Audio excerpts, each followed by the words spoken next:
Sienna, your brother Marcus needs your paycheck this month for his new gaming setup.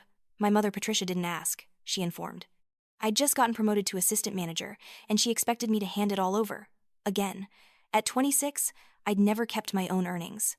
Marcus was 23, unemployed, and treated like royalty while I worked 2 jobs and slept on the couch.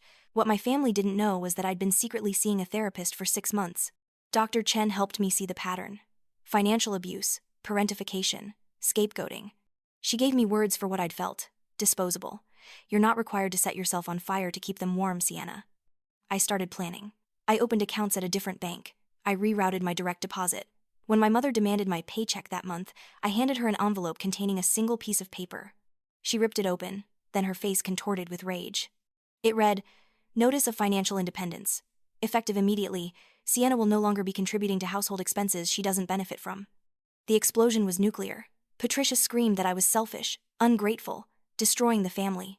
Marcus emerged from his room, angry that his ATM was malfunctioning. But I'd prepared for this. I pulled out my phone and showed them my spreadsheet. 5 years of paychecks, totaling over $90,000 I'd contributed while receiving nothing.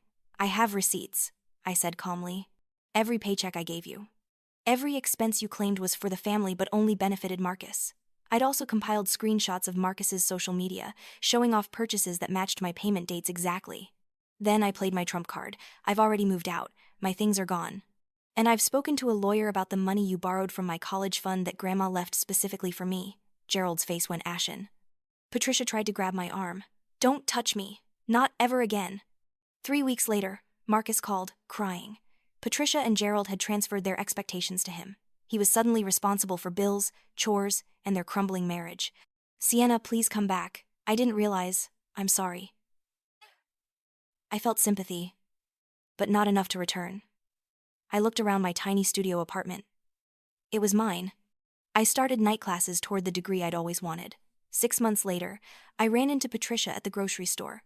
She started to speak, but I simply smiled and walked past. I'd spent 26 years being invisible to them. Now, they were invisible to me. Ready to hear how Sienna builds her dream life? Link in the description below.